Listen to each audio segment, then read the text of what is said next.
మీ ఎలాంటి వ్యాపార ప్రకటనలకైనా వెంటనే మా ఛానల్ సంప్రదించండి. నమస్తే. ప్రస్తుతం మనతో పాటు సుప్రసిద్ధ జ్యోతిష్య వాస్తు పండితులు బ్రహ్మశ్రీ డాక్టర్ నాయకండి మల్లికార్జున శర్మ గారు ఉన్నారు. గురువుగారితో మాట్లాడేద్దాం. నమస్కారం గురువు. నమస్కారం అండి. గురుగారు, 2026 విశేషంగా ధనుసు రాశి వారికి ఏ విధంగా కలిసి రాబోతుంది, ఎలాంటి పరిస్థితులు ఎదురవుతాయి, ఓవరాల్గా ఎలాంటి జాగ్రత్తలు ఈ కొత్త సంవత్సరంలో తీసుకోవాలి వీళ్ళు? తప్పకుండా. ఓం శ్రీ గురుభ్యో నమః. ఓం శ్రీ మాత్రే నమః. 2026 జనవరి 2026 నుంచి డిసెంబరు 31వ తారీఖు వరకు కూడా గ్రహాల యొక్క పొజిషన్ ఎలా ఉంది, ప్లానెట్స్ యొక్క పొజిషన్ ఎలా ఉందో చూడాలి.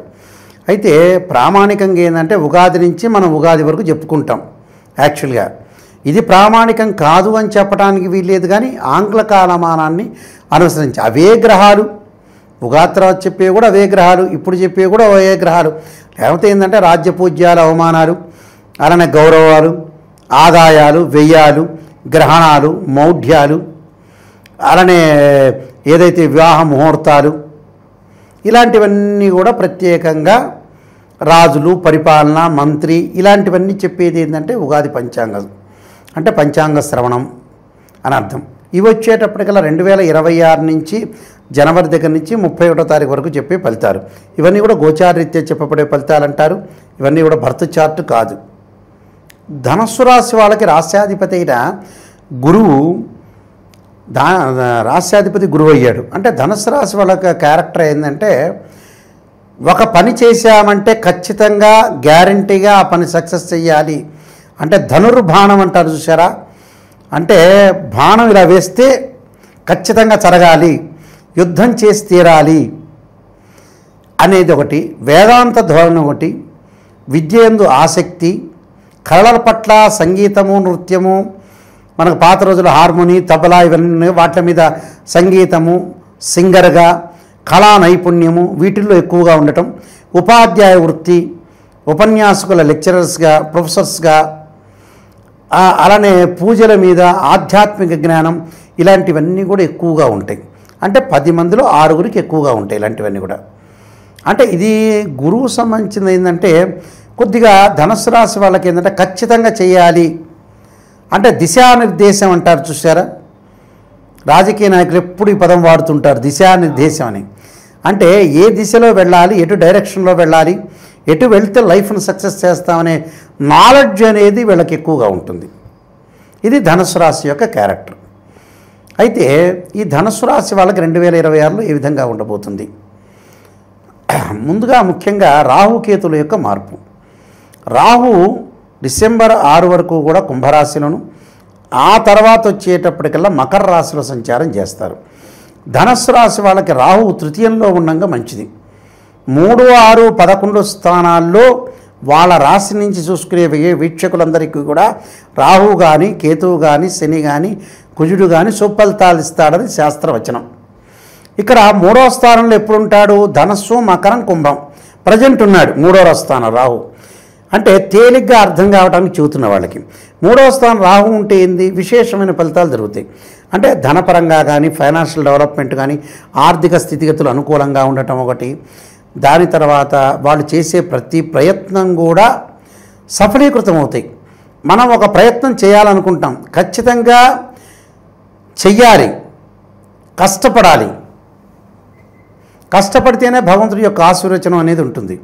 చాలామంది అనుకుంటారు, నేను కష్టపడుతున్నానంటే ఇంకా భగవంతుడితో పని లేదనుకుంటారు. అలా కాదు. మనం ఎంతైతే నీతి నిజాయితీగా కష్టపడతామో ఆ కష్టానికి రికగ్నైజ్డ్ గుర్తింపు ఇచ్చేవాడు ఎవరంటే గాడ్.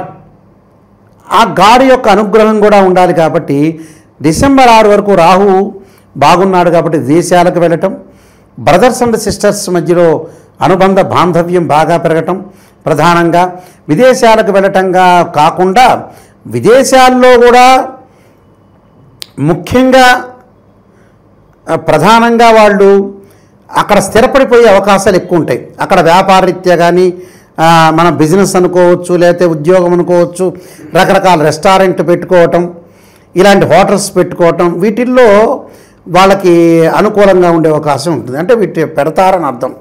పెట్టడం వల్ల వాళ్ళకి ఫైనాన్షియల్ పరంగా బాగా కలిసి వచ్చే అవకాశాలు ఖచ్చితంగా ఉంటాయి. డిసెంబర్ 6 నుంచి ద్వితీయ స్థానం రాహు రావటం వల్ల కుటుంబ పరంగా ఇబ్బందులు కలుగుతాయి. అంటే భర్త ఒక మాట అంటే భార్య ఒక మాట అంటాం, భార్య ఒక మాట అంటే భర్త ఒక మాట ఉంటాం. అంటే అపార్థాలు అనార్థాలకి దారితీసే అవకాశాలు ఉంటాయి. కాబట్టి నమ్మండి, బిలీవ్ చేయండి, అనవసరమైన గొడవలు రాద్ధాంతాలకి వైపు వెళ్లకుండా ఉండండి. అంటే ఆ సెక్టార్ వైపు వెళ్ళకూడదని అర్థం. అలానే డబ్బు విషయంలో వచ్చేటప్పటికల్లా చాలా అనుకూలంగా ఉంటుంది. ఎందుకు కారణం ఏంటంటే వాళ్ళకి గురువు సహజంగా మనకి ఏమిటంటే ప్రస్తుతం ఇక్కడ కర్కాటక రాశిలోకి ప్రవేశిస్తాడు జూన్ 2వ తారీఖు. ప్రజెంట్ మిథున రాశిలో ఉన్నాడు. కర్కాటక రాశిలోకి ప్రవేశించిన తర్వాత వాళ్ళకి ఎలా ఉంటుందంటే అష్టమంలో గురువు అవుతాడు. అష్టమంలో గురువు మంచివాడు కాదు. అంటే ఎప్పటి వరకు నిజంగా గురువు మంచివాడు అంటే జూన్ 1వ తారీఖు వరకు సప్తమంలో గురువు ఉండటం వల్ల మంచి ఫలితాలు జరుగుతాయి. సప్తమంలో గురువు ఉండటం వల్ల చాలా మంచి సుఫలితాలు జరిగే అవకాశాలు ఉంటాయి. ఫైనాన్షియల్ పరంగా డెవలప్మెంట్ చెందుతారు. అలానే మనకి ఏదైతే నేను చెప్పానో జూన్ 2 నుంచి అక్టోబర్ 31 వరకు బాగుండదు వీళ్ళకి.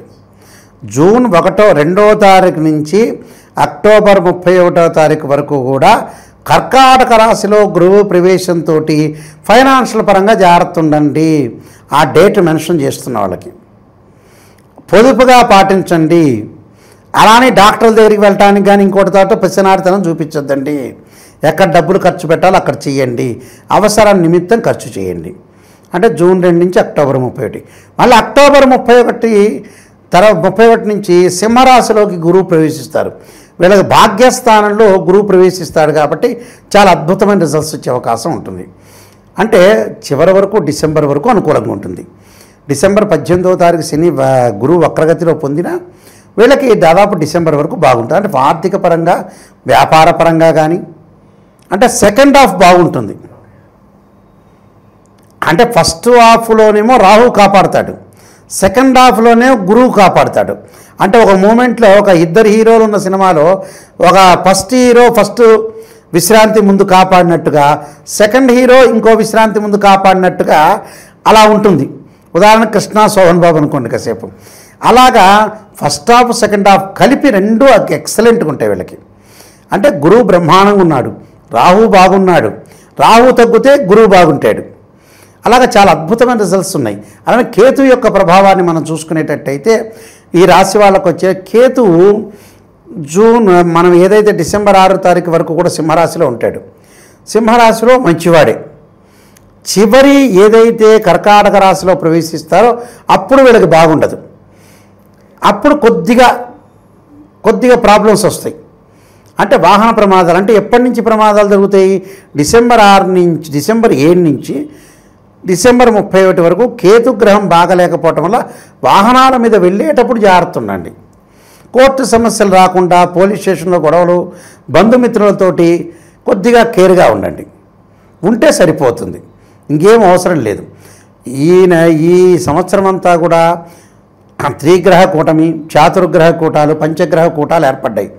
అందువల్ల మిగతా గ్రహాల యొక్క కలయికను కూడా చూస్తే టోటల్గా వీళ్ళకి చాలా అద్భుతమైన రిజల్ట్స్ వచ్చే అవకాశం ఉంది. 80% బాగుంది. ఈ రాశి వాళ్ళకి, ధనుస్సు రాశి వాళ్ళకి 80% బాగుంది. చిన్న చిన్న అవమానాలు జరుగుతాయి, అవన్నీ పట్టించుకోకూడదు. పుట్టినప్పటి నుంచి చనిపోయే వరకు, చనిపోయిన తర్వాత కూడా అవమానం జరిగే వాళ్ళు ఉన్నారు. అందువల్ల ఇవన్నీ వదిలేయటం, కొన్ని పరిహారాలు చేసుకోండి. 80% అద్భుతంగా ఉంది.